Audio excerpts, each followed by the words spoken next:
Maksud hadis, siapa yang tidak suka satu perkara daripada pemerintahnya, maka hendaklah ia bersabar, kerana sungguhnya siapa yang mengambil langkah berontak terhadap pemerintah sekadar sejengkal sekalipun ia mati, maka mati jahil. Mati jahil, apa yang dimaksudkan dengan bersabar? Sebenarnya kita hendak menentang penentangan yang macam mana?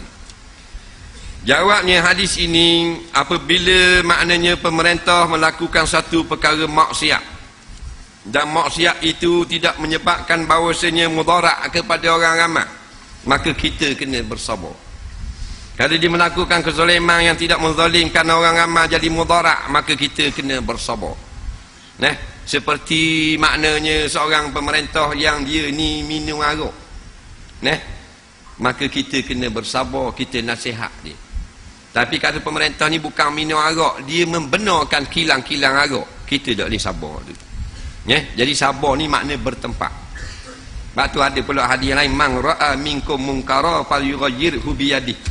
Kalau tengok depan mata berlaku, sekali siapa pun yang berlaku buat, hendaklah dicegah. Dalilnya Sayyidina Umar telah dibaca hadis ini oleh seorang lelaki.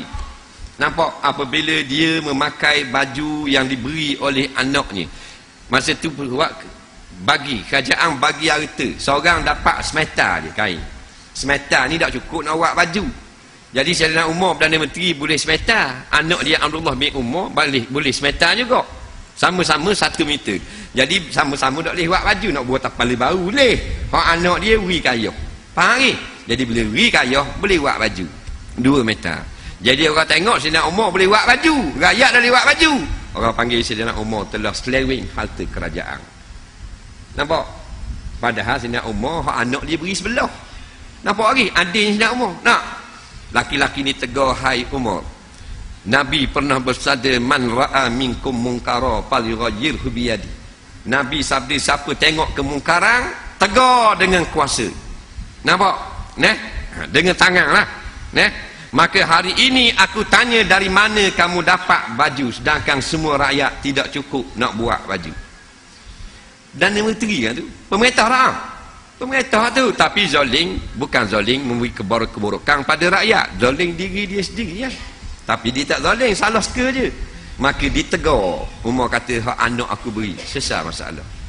Nah, ada pun pemerintah yang bukan maknanya zalim diri sendiri, maksiat diri sendiri saja, tetapi telah menolak Islam di dalam negara, yang memberi ancaman jangan laksana hudud. Kalau laksana hudud kita takak orang tu, sehingga menyebabkan Islam jadi hina perik di mata dunia sekarang ini. Faham tak?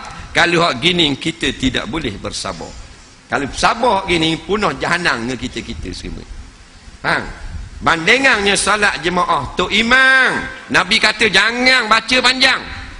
Nak ra'i kepada orang belakang, ada orang tua, ada budak-budak, ada orang puang, ada orang sakit, maka sederhana. Khairul umuri awsatuha.